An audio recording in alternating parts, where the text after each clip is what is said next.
ते लेडीज होती एक. म्हणले बोला भगिनी त्यांना. आता भगिनी म्हणला, आधी गळ्यात हात टाकून बसले तर पुन्हा भगिनी बोला. भगिनी बोला म्हणला तर त्या भगिनी सांगितलं, एक तू वाल्मिक कराडशी जुळून घे. चौथं म्हणले काहीच करता येत नसेल तर स्वतःला गोळी झाड म्हणले आणि मला एक रिव्हॉल्वर दिली गन, स्वतःला झाडून घे. आणि वाल्मिक कराड सोबत मी बंडखोरी करणारा पहिला मुलगा 1 वर्षापूर्वी. मी जर बंडखोरी केली नसती तर मी पण आज मॉक्केमध्ये असतो, जर मला लालच मोह वगैरे असता. मग मला मुंबईला माझ्या नातेवाईकांनी मला सांगितलं तू एकदा त्याशी चर्चा कर, नेमकं विषय काय. मी म्हणलं आता मला त्याला माहिती आहे काय विषय आहे, काय करायची चर्चा करायची गरज नाही, ह्याच्यापाशी झुकायचं नाही. मी मुंबईला गेलो वाल्मिक कराडला भेटायला. एका 5 स्टार पंचतारिका हॉटेलमध्ये वाल्मिक कराड माझी भेट झाली. मला पहाटे त्यांनी बोलून घेतलं तिथं. पहाटे झाले, ते झोपलेला होतो वाल्मिक कराड. त्याच्यानंतर आम्ही दुपारी 1च्या-1:30च्या दरम्यान बोललो. 1च्या-1:30च्या दरम्यान आमची भेट झाली. आम्ही बसल्यानंतर तिथे एक महिला होती बघा बरं का, वाल्मिक कराड सोबत एका बिना लग्नाची तिथं महिला बसलेली. ते म्हणला या नेते युवराज बसा म्हणले, काका बसा म्हणले. मला घरी टोपण न बाळू का काय, तर काका बसा म्हणले. तुम्ही बसलो, चहा पाणी केलं, काय नाही. मला म्हणले मी काय माझं काही नाही म्हणले, ह्या मॅडम बोलते. ते लेडीज होती एक. म्हणले बोला भगिनी त्यांना. आता भगिनी म्हणला, आधी गळ्यात हात टाकून बसले तर पुन्हा भगिनी बोला. भगिनी बोला म्हणला तर त्या भगिनी सांगितलं, एक तू वाल्मिक कराडशी जुळून घे, वाल्मिकांना सोबत राहा, वाल्मिकांना तुला सर्व देते, सर्व काय करते ते तुला मुलगा मानतात, मुलासारखा जीव मानतात. दुसरं, एक तर शिक्षण संस्था देऊन टाक. तिसरं, नाही तर मी तुझ्यावर रेपची केस दाखल करणार आहे. 30 सप्टेंबरच्या तुझ्यावर रेपची, 10 ऑक्टोबरच्या रेपची केस तुझ्यावर दाखल होणार नाही. तुला 30 सप्टेंबर पर्यंत वेळ आहे म्हणजे सांगायचं. आणि चौथं म्हणले काहीच करता येत नसेल तर स्वतःला गोळी झाड म्हणले आणि मला एक रिव्हॉल्वर दिली गन, स्वतःला झाडून दे. मी तिथंच ऐकून घेतलं, सर्व ऐकून घेतलं, उभा राहिलो.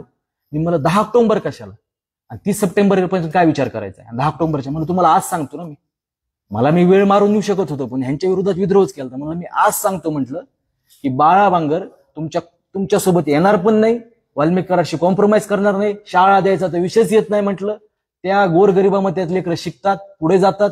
शाळा ह्या ट्रस्टच्या आहेत, सरकारच्या आहेत, आम्ही फक्त त्याच्यामध्ये ट्रस्टी आहोत. त्याच्यानंतर विषय राहिला तुम्हाला बलात्कार केस करायचे, ह्याच्यात काही सत्य नाही, तुम्हाला जे वाटते ते करा.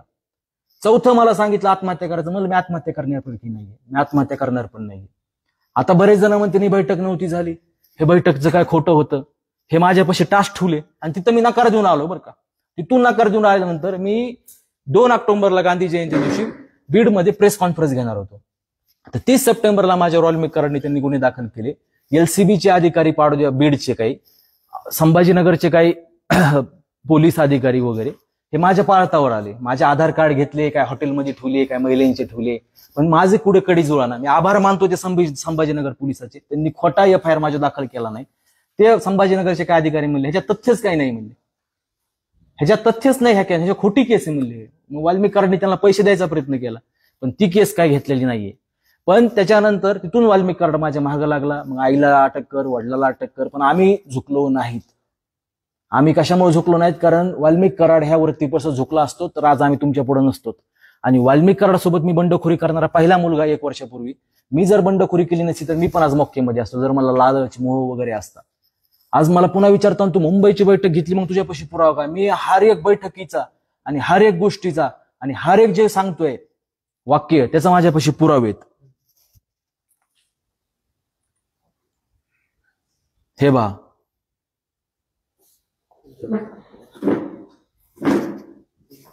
हा फोटो आहे, ही महिला बसलेली बघा, वाल्मिक कराड, समाजसेवक, अण्णा, भगिनी.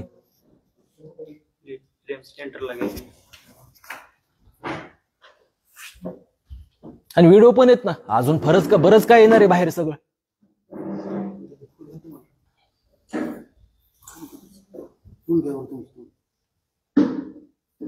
नाही आपल्याला देतो पुन्हा. फार लोकांकडे रेकॉर्डिंग आहे, फार लोकांना त्रास दिलेला आहे वाल्मिक कराडने. वाल्मिक कराड कोणत्या पक्षाचा नव्हता, काही नव्हता, तो कुणाचाच नव्हता त्या जीवनामध्ये. तो त्याच्या स्वतःचा आणि त्याचा स्वार्थ. मला सगळं माहिती वाल्मिक कराडच्या प्रॉपर्ट्या कुठे आहेत, त्याचे किती लग्न झालेले आहेत, त्याचे कोणत्या महिलाशी संबंध आहेत, त्याच्या कोणत्या मेहण्याच्या कुठं प्रॉपर्ट्या आहेत. अजून मी SP साहेबाला, आयुक्ताला कुणावर मोक्का लावायचे, MPDA काय आहेत, वाल्मिक कराडसाठी कोण वसुल्या करते सांगणार आहे ना. सोशल मीडियाच्या भाऊ गर्दीत विश्वासार्हतेने चकाकणारे नाव म्हणजे लेट्सअप मराठी. नाही, सगळ्यांना, सगळ्या नागरिकांना ती स्पीच, ती right लेट्सअप वरील मुलाखती म्हणजे विचारांचा खजिना. त्यानंतरच्या निवडणुकीमध्ये मला सोडून गेले. बातम्या केवळ वस्तुस्थिती सांगणाऱ्या, न प्रोपोगंडा, फक्त जनतेचा अजेंडा. क्योंकि आने वाला कल जाने वाला है, जाने वाला कल आने वाला है. राजकारण, मनोरंजन असो की क्रीडा क्षेत्र, महाराष्ट्राची स्पंदने संवेदनशीलतेने टिपणारे माध्यम म्हणजे लेट्सअप मराठी. जगासोबत एक पाऊल पुढे राहण्यासाठी लेट्सअपचे ॲप, सोशल मीडिया आणि वेबसाईट सोबत कनेक्टेड रहा.